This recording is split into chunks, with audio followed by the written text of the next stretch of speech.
in good shape. All right, ladies and gentlemen, at this time,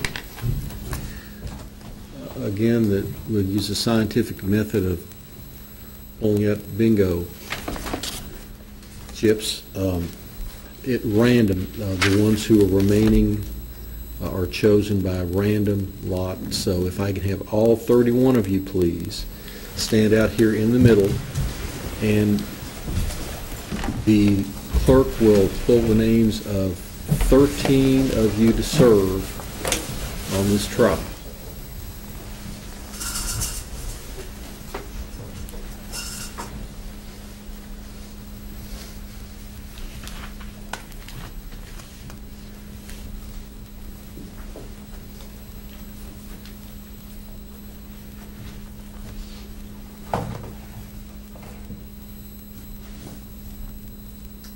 George Newdigate. Mr. Newdigate, if you can be seated in the first of the cushioned chairs, first row. Irene Clark.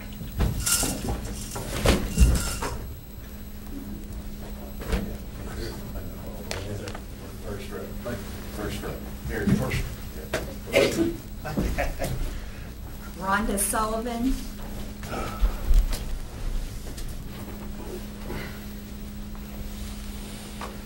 Edith Davis.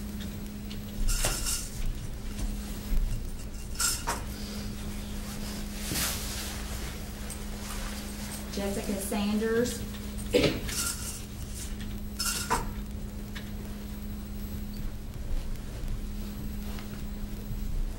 Harold Reitz.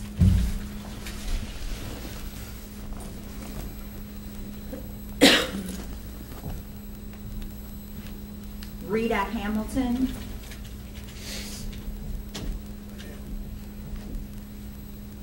Judy Hines.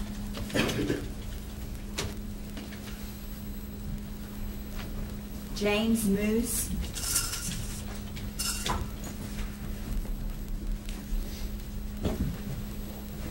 Terrence Breckenridge. Herschel Cooper.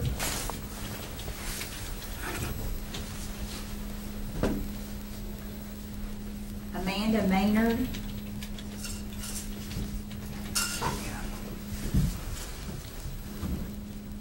And Nicole George.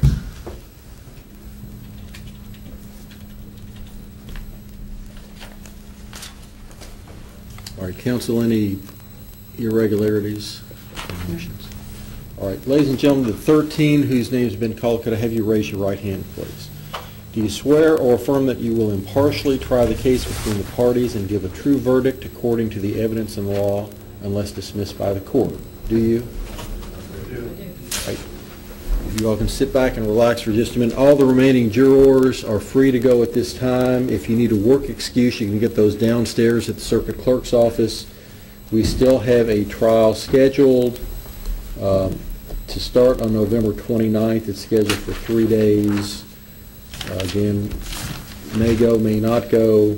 You'll notice that there's an overlapping day on December 1st, that if the one on the 29th doesn't happen to go, then we have a one-day trial scheduled on the third day of that 3-day trial, but obviously we wouldn't have both of those.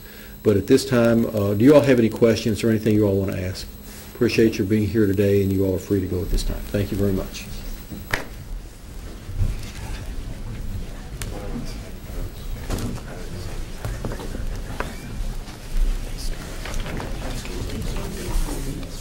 We'll hand those out in just a minute. I'll give those to you. Thank you, ma'am. You're welcome.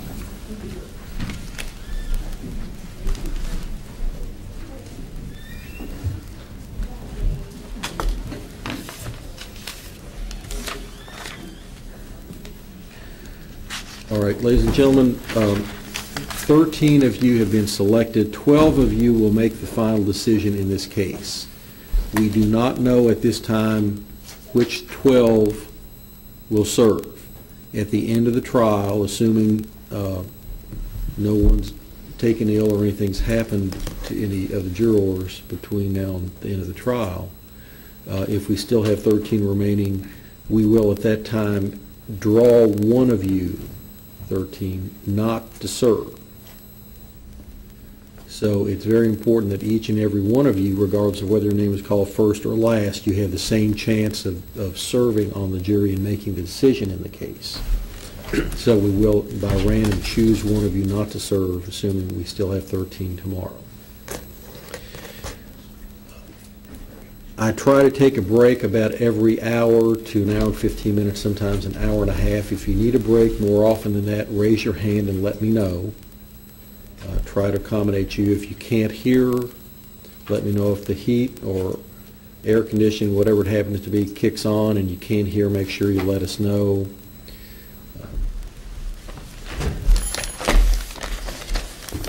We're going to take a break for about 5 minutes in just a minute so that you can make a phone call if you need to and let people know that you'll be tied up in a trial today. The case will proceed as follows. First, the Commonwealth will give its opening statement indicating what it thinks the proof will be. After the Commonwealth has given its opening, the defense attorney is allowed to give her opening, or she may reserve her opening to a later point in the trial. That's up to her. After the opening, we'll have witnesses testify one at a time.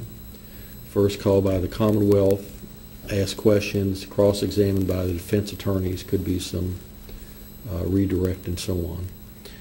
After all the Commonwealth's witnesses are called, if there are any other witnesses that the defense wishes to call that have not previously been called, then the defense would call witnesses with the same procedure. She would ask questions and cross-examined by the Commonwealth. Could be rebuttal witnesses. After all the witnesses have been heard, the next step would be for me to read to you the instructions in the case. You'll have a copy of the instructions to take back to the jury room with you, but basically I would read the instructions which contain the law of the case, which you're to follow.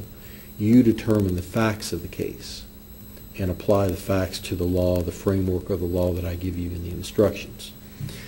After I've read the instructions to you, the defense attorney has the right to give a closing argument, and after the defense closing, the prosecutor has the right to give his closing argument. After the closing arguments, you would retire to the jury room with the instructions and with any pieces of evidence which have been admitted and that you're allowed to go back to the jury room. With you, elect one of yourselves as foreperson and then begin to deliberate. That's a short version. Again, we try to take a break as necessary, and when we do take breaks, we don't keep you together. When we'll take a lunch break sometime around 12 today. You're allowed to eat lunch. We don't keep you together in a bus and drive you to a restaurant and force you to sit there together. You're free to go on your own. You're free to eat lunch together if you want.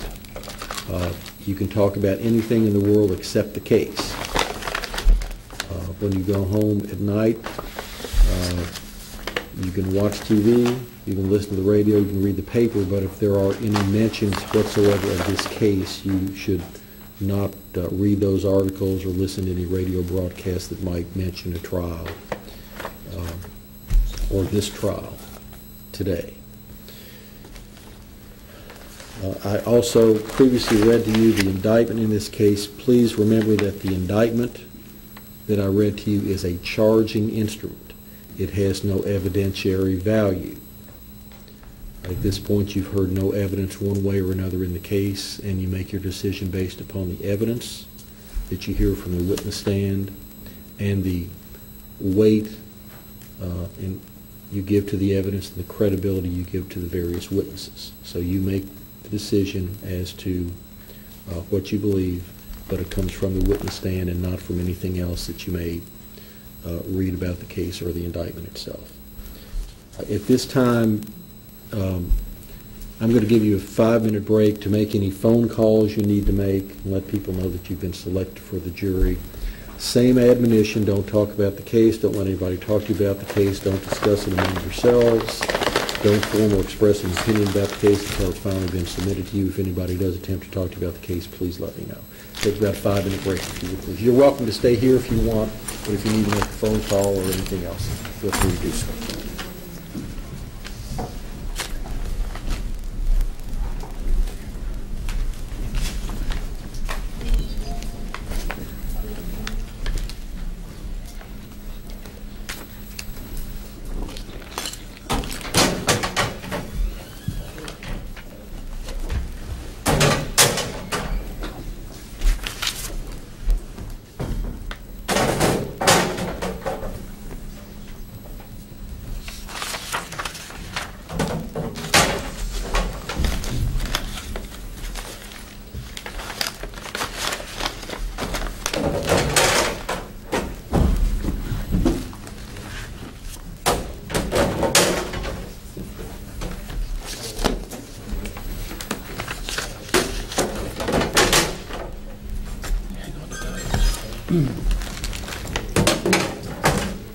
I don't know if we can approach on some matters that we discussed in chambers.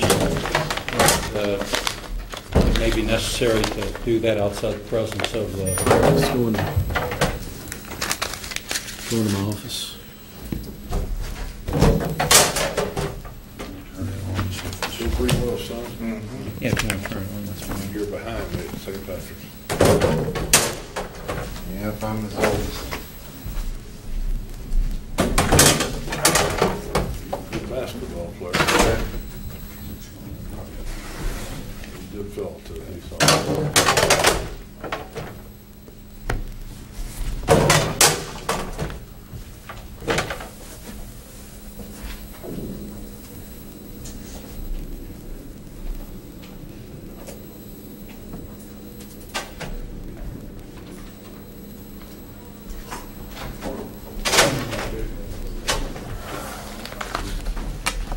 He's going to attempt to hit the power button and see if it works in there. Because you've got it recorded.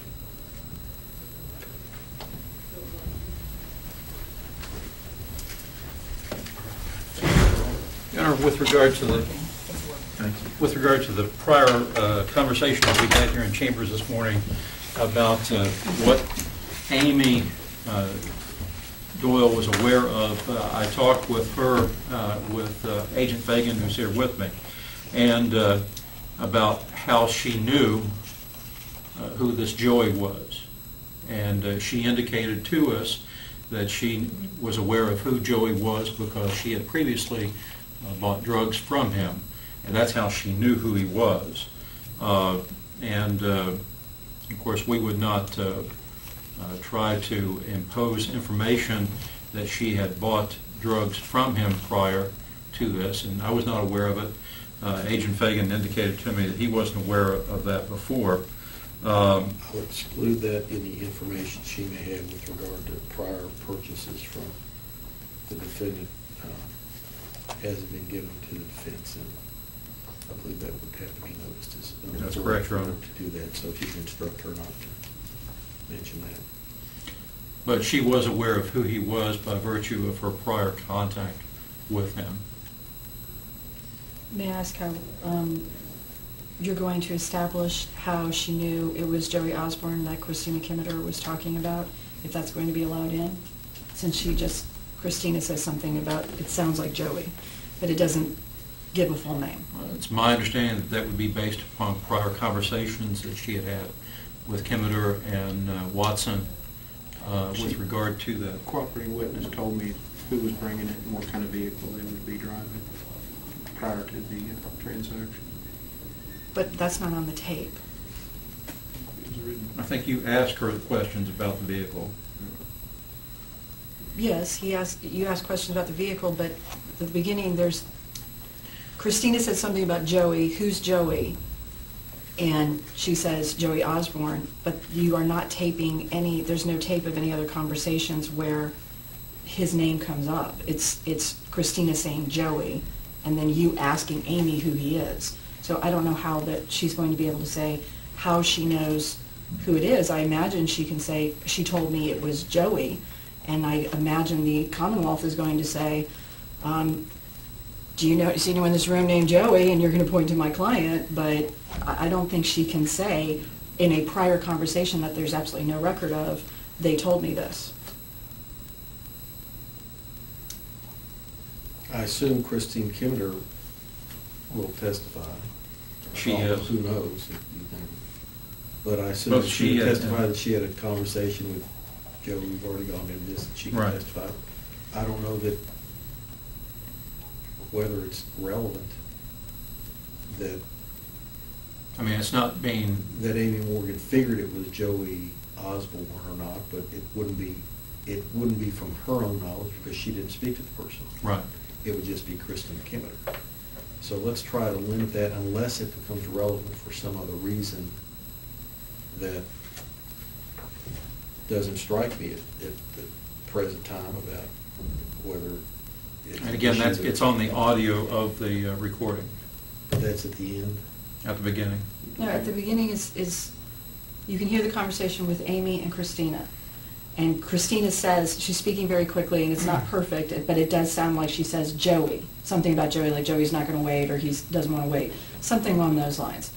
Then, when she's done, she has a conversation on tape with Agent Fagan where he prompts her and asks her some questions like, and Joey who? Who's Joey? And that's when I hear Joey Osborne. But there's no foundation for that.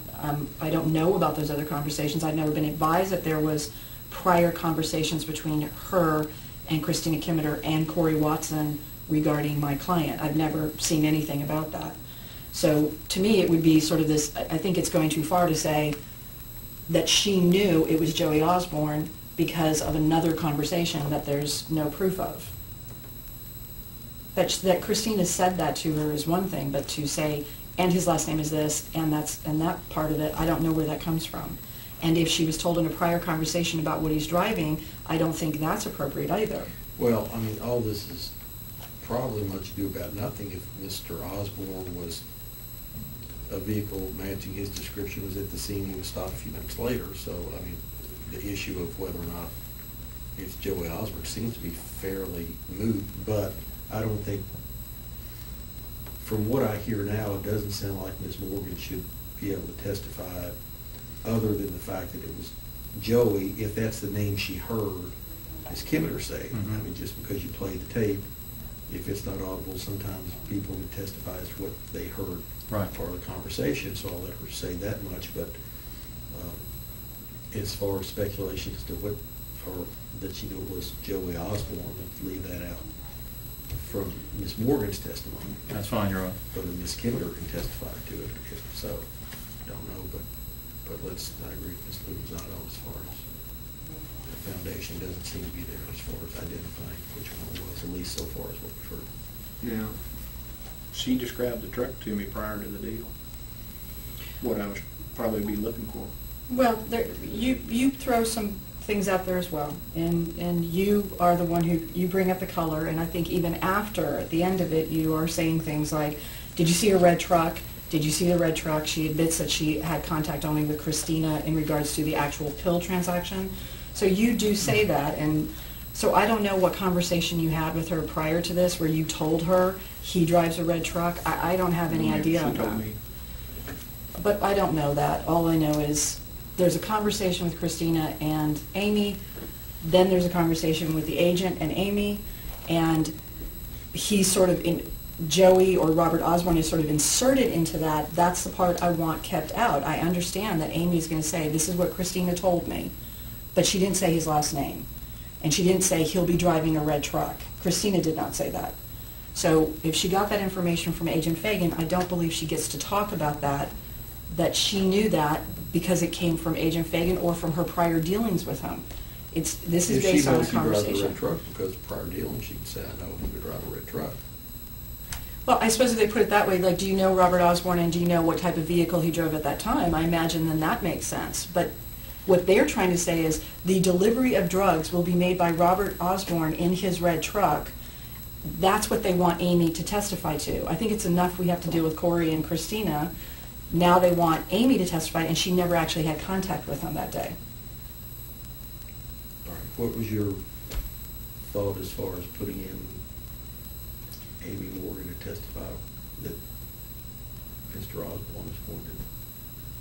I would anticipate Ms. Amy Morgan to testify that it was her understanding she was making the buy through these folks at Committer and Watson, that the drugs was being delivered by Joey, and after Joey, and after said delivery was made, she received the drugs and left. All right, well, you're aware of the issue with the foundation, her assumptions, and Yes, Your Honor. getting into the prior deals. Can't do that, so. It sounds like to me they're aware of what the, I would just object again that she be able to say a delivery was going to be made by Joey or a Joey when all we hear in that conversation from Christina is Joey's not going to wait. It doesn't say he's got drugs and he needs your money. It doesn't say that. So I think once again, you're asking Amy Doyle, who's the farthest removed from everything, to speculate. if she's assuming all that basically from what's said on the tape or said in the phone call, I'll let her testify as that far, but again, not as to any prior dealings or. It's fine, Your Honor. Or anything else identifying Mr. Osborne had sold previously. Okay. Before, if I can, I have one more objection as regards to Christina Kimmeter. Christina Kimmeter is saying, I imagine she's going to testify that she had a phone conversation with Robert Osborne. There is no proof of that phone conversation. I want that to be disallowed. I don't want her to say, unless she can back that up with some sort of proof. I don't want Agent Fagan talking about it, and I don't want her talking about it, because I think that she could say anything and there's nothing to lay a foundation for that. How about her sworn testimony that it was said? There's a sworn testimony that she made this arrangement with him. Isn't that up to a jury to believe or not? I think that's up to the jury to believe about Christina Kimmeter's credibility and But whether or not she's telling the truth. But she doesn't have any proof of that. I certainly don't want Isn't her Agent own- Fagan saying it. Well, And when we seized the phone, Christina's number that we had been contacted by was in his phone where it had received a call from her. I've never seen the phone. I've never been given the phone, nor have I been given phone records. And I believe it's in the report. It is in the report. It's been in the report. It was in the evidence at the task force that you went out to look at evidence. I haven't seen that number on his phone, and I haven't seen any records. It's not enough that you hold up the phone and say, see, his number's in this phone. That could have been done at any time. The only foundation will be the records from the phone company showing that that occurred. I disagree. I'm going to let that. Thank you, Your Honor.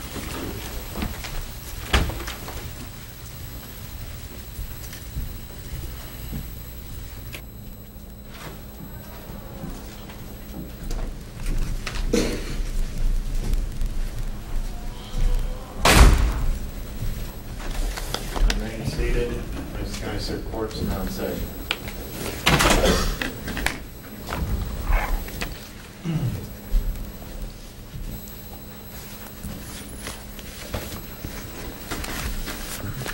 Cratchins, ready for your opening?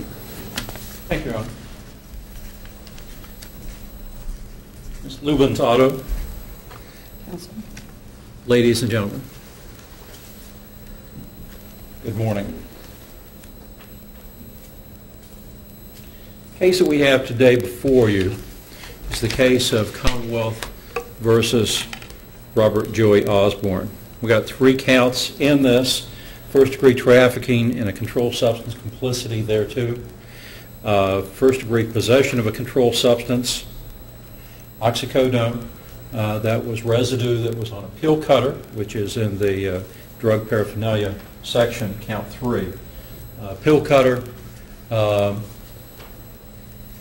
hose clamps that was found in Mr. Osborne's vehicle when it was searched. During the course of this, you're going to hear from Amy Morgan, also known as Amy Doyle. And Amy worked as a cooperating witness for the Buffalo Gateway Narcotics Task Force. She did a controlled drug transaction here in this county on June the 9th of 2008. That drug transaction was out on, I believe, Kenton Station Road, and at the residence of the Kimmeters and Watson. Mr. Watson, Ms. Kemeter. Mr. Atkins, could I interrupt you for just a minute? Yes, Your Honor. I did not have the roll called when we came back in. I note that all the jurors are present. Do you want a roll call of the jury? Fine. I note that they are all present. The Commonwealth would waive. We would also ask for separation of witnesses, Your Honor. All right. At this time, also, if there's any person in the courtroom who may be called to testify as a witness, that person's not allowed to be present during the testimony of any other witness. The defendant always has the right to be present in the courtroom for all proceedings, and the Commonwealth may designate one person to be present as well. I'll let each one of you be responsible for the witnesses you subpoena. Thank you, Your Honor.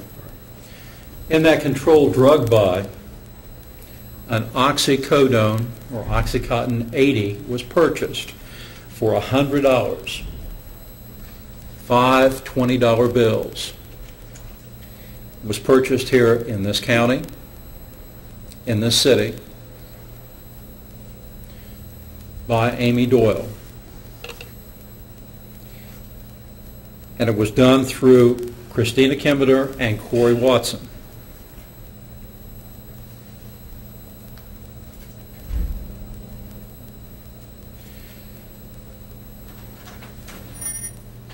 The drug transaction was recorded.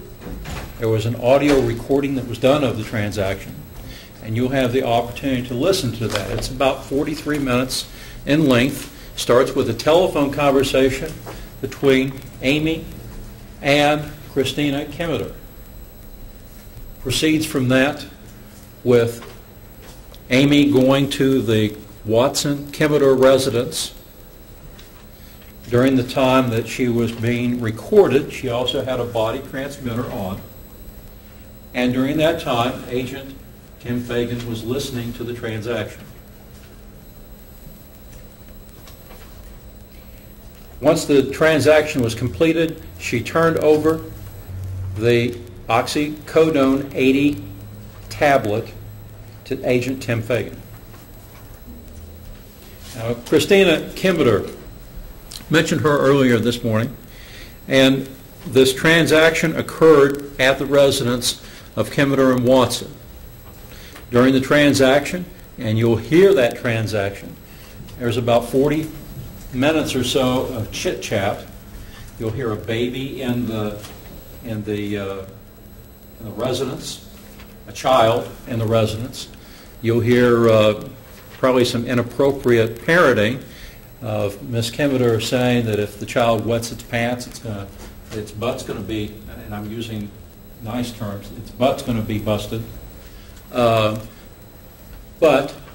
you'll hear chit-chat during the course of this.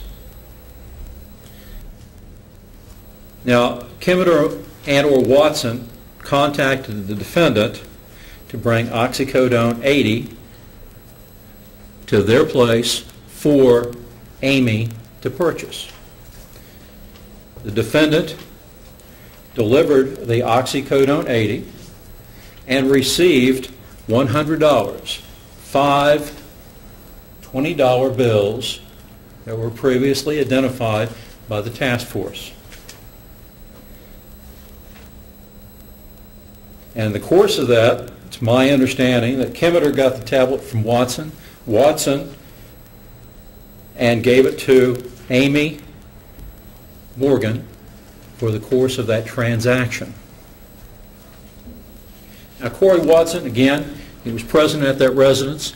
He was a part of this transaction that occurred. And, again, there was the contact between either Kemeter or Watson with the defendant in order to have the delivery made for $100 in order for Amy to make the purchase. When the defendant arrived outside the residence and pulled up outside the residence, Corey Watson went outside the residence, met with the defendant, got in the vehicle with him, gave him $100, 5 marked $20 bills, went down the road with him, turned around, and the defendant let him back out at the residence. He then left the vehicle with the oxycodone 80 tablet, went back into the residence, provided it to Amy, who then left the residence. Now, Agent Tim Fagan, and he's an agent with the task force. He's now the director of the task force that is located here in this community.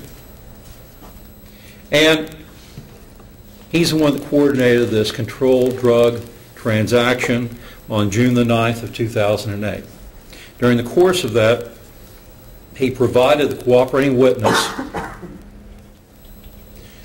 Amy Morgan Doyle, with a recording device, a transmitter, and $100, 5 marked $20 bills. He also monitored what was going on during the course of this.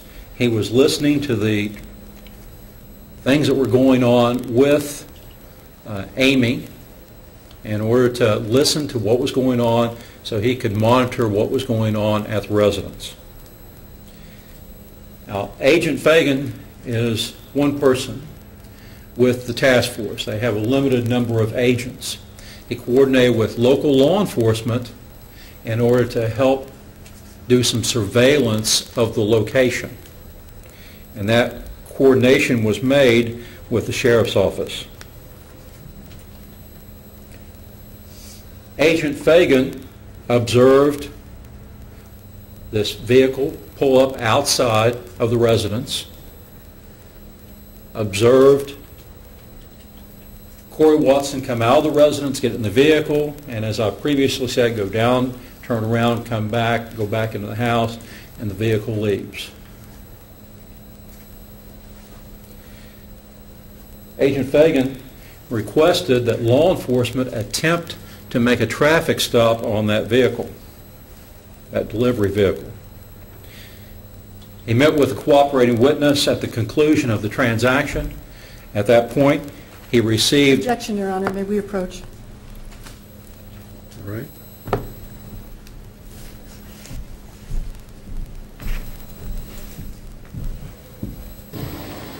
think it's inappropriate in the opening to be putting that he consented to a search of a truck. We have objected to that and had a suppression hearing on that. We'll be discussing that further. This is an opening. He's basically telling them the case. And I think at the end he can say that, but I don't believe he can say it at this point. I'll allow it in opening. We'll see if it's supported by the evidence.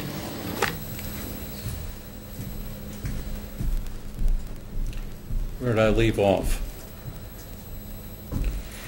At the conclusion of the transaction, he met with a cooperating witness, and when he met with a cooperating witness, he gathered from her the body transmitter, the recording device, talked with her briefly about what had happened during the transaction, and recovered from her an oxycodone 80 milligram tablet. Also conducted a search of her and did not find any money or drugs on her.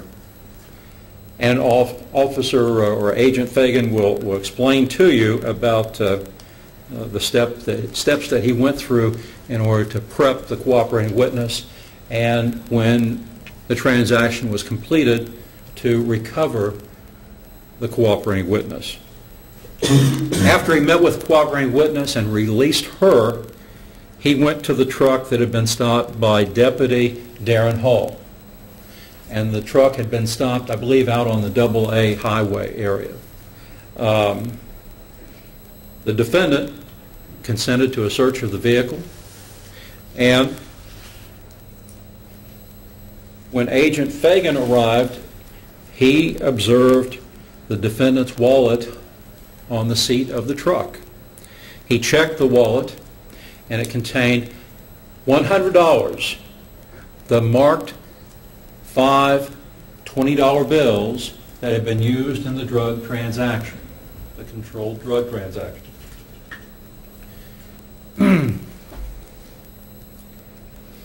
He also, or the officers at the scene, located a pill cutter, I think it's a blue pill cutter, and a couple of pieces of hose clamp that were located there in the vehicle. The officer also checked the defendant's cell phone, and the cell phone showed them, the defendant, receiving a recent call in this relevant time frame from the phone that they had been using to contact Watson and Kimmeter at their residence.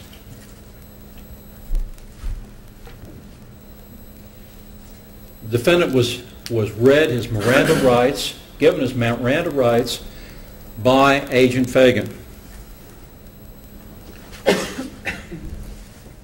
In talking to the defendant admitted to visiting a friend here in Maysville, Corey, and that he gave him Oxycontin or oxycodone, and Corey gave him money. Agent Fagan took custody of the pill earlier, took custody of the pill cutter and the hose clamps, and he submitted the pill cutter and the pill to the Kentucky State Police Crime Lab so that they could conduct testing on this. I expect Darren Hull, Deputy Darren Hull, will testify today with you that he assisted Sheriff Boggs in doing some surveillance at this location, that he followed the delivery vehicle, that he made a traffic stop on that vehicle for speeding. Sheriff Patrick Boggs assisted in that surveillance of the scene there on Kenton Station, and he assisted Darren Hull in the traffic stop and assisted in the search of that vehicle.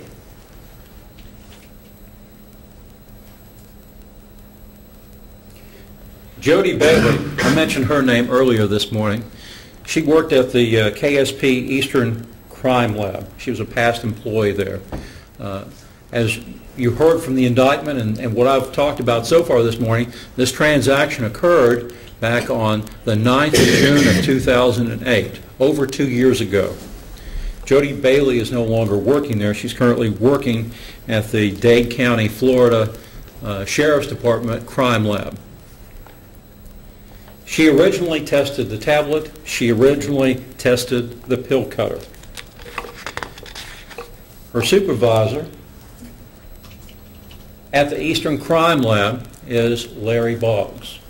And I anticipate that Larry is going to come in and testify to you that he reviewed Jody Bailey's examination of the tested pill and will testify to you that it tested positive for oxycodone, a Schedule II controlled substance, that he reviewed her examination of the pill cutter, and that tested positive for oxycodone, a Schedule II controlled substance.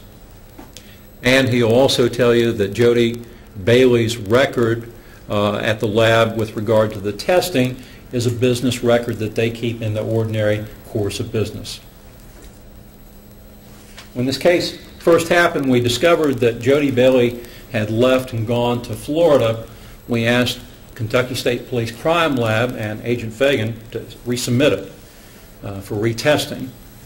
And the testing was sent back to the lab, the materials were, and to Matt Cross, who is with the KSP Central Crime Lab, which is located in Frankfort.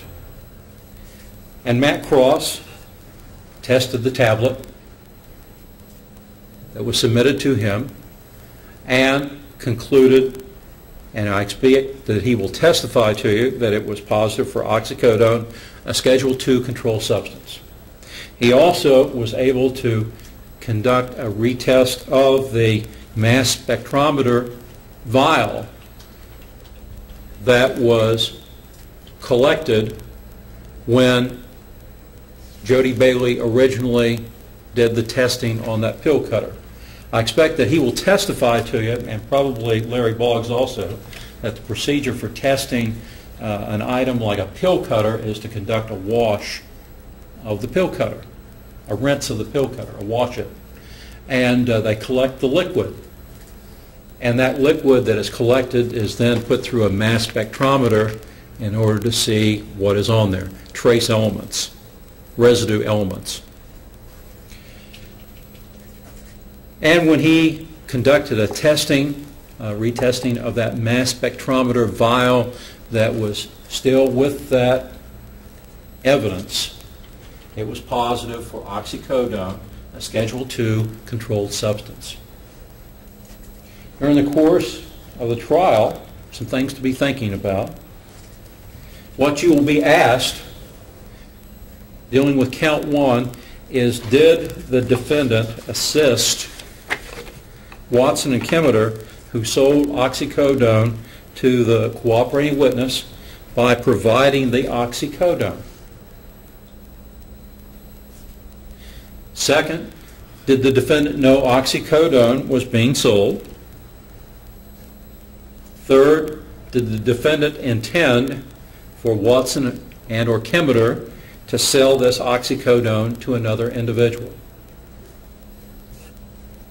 With regard to count 2, what you'll be asked is, did he have possession of a quantity of oxycodone residue? And secondly, in that count, did he know that the substance was oxycodone, a controlled substance? With regard to count 3, you'll be asked a couple of things. Did he have possession of a pill cutter and pieces of metal hose, clamps, for purposes of drug paraphernalia? And if so, did he intend to use these items to either cut, grind, or shred a controlled substance? During the course of this case, what I'd like you to look at, and the truth I'd like for you to help us to find, deals with the money. Some of you may remember that movie some years back, Show Me the Money. Show me the money. Well, I'd like for you to do something else with regard to the money, and that's follow the money. Follow the money trail. Follow those 5 $20 bills, that $100 that Agent Fagan gave to the cooperating witness, and see where it ended up. Thank you. Ms. Ludensato?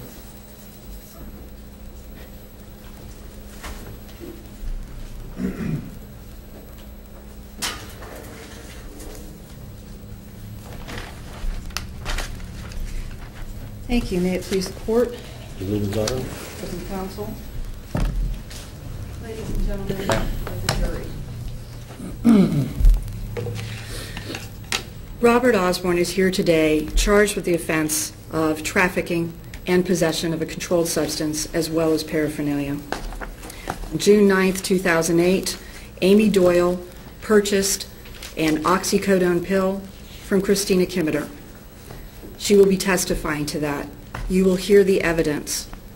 You have been asked to follow a trail, and that trail will be from Agent Fagan to Amy Doyle to Christina Kimmeter to Corey Watson. That's your money trail.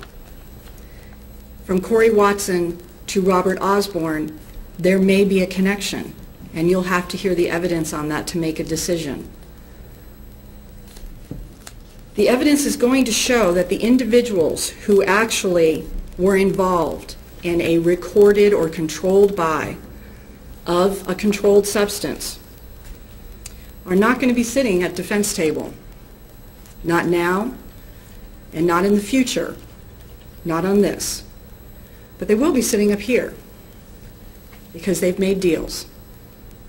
And they are going to testify against Robert Osborne. Robert Osborne, who the evidence will show was not in the house, is not on the tape, did not have a recorded statement of any kind. But they want you to link him in. You will hear how these same people, a couple of them convicted felons, despite what they did, despite what they were involved in, have been given some very nice breaks.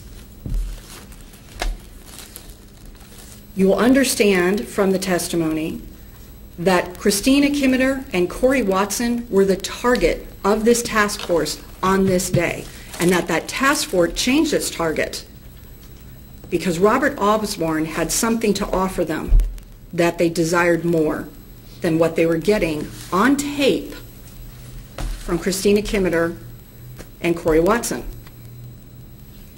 What these witnesses could provide them with was testimony, a story to implicate somebody other than themselves, somebody who never entered the home. The evidence will show how justice, truth, and the facts can be twisted by the need for financing, the need to avoid jail, the need to avoid having your child removed from your care. What you won't hear is any evidence of a controlled drug buy against my client, Robert Osborne, other than what these people say. Because there was no tape. There's no written statement. You will hear testimony that a simple drive to a friend's house to pick up money owed and turning your car around is seen as a nefarious endeavor by the task force because it suits their needs. That's what you're going to hear. In the end, I'm going to ask you to find that Robert Osborne is not guilty of these charges because there's reasonable doubt that's going to be raised in this evidence, and that will justify that verdict. Amy Doyle purchased one pill from Christina Kimmeter on this date. Christina Kimmeter got that pill, and we believe she'll testify to that, from Corey Watson. And there were a number of other individuals in this house at the time. Where Corey Watson got the pill from, how long he had had it, that's unknown. The evidence will show that there is speculation on their side, and the truth will be on ours. Thank you. Ladies and gentlemen, at this time, I believe it's a good time to go to lunch. I'll let you go on your own. You can eat together if you want, but we won't keep you together, herd you together at most breaks. But just don't talk about the case. Don't let anybody talk to you about the case. Don't discuss it even among yourselves. Do not form or express an opinion about the case until you've heard all the evidence in the case, and you have not heard any evidence yet. All you've heard is the openings. If anybody does attempt to talk to you about the case, please let me know. At this time, let's take an hour for lunch. If you can be back at 1 o'clock, please. Thank you.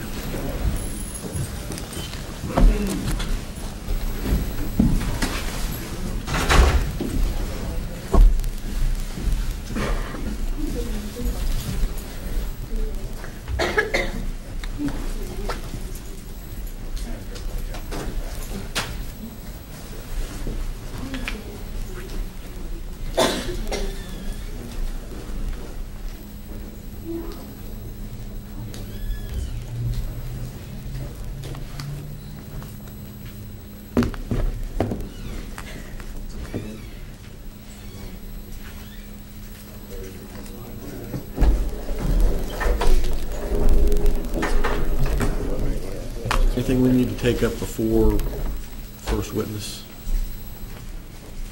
If so, I'll be back at 10 minutes till or so.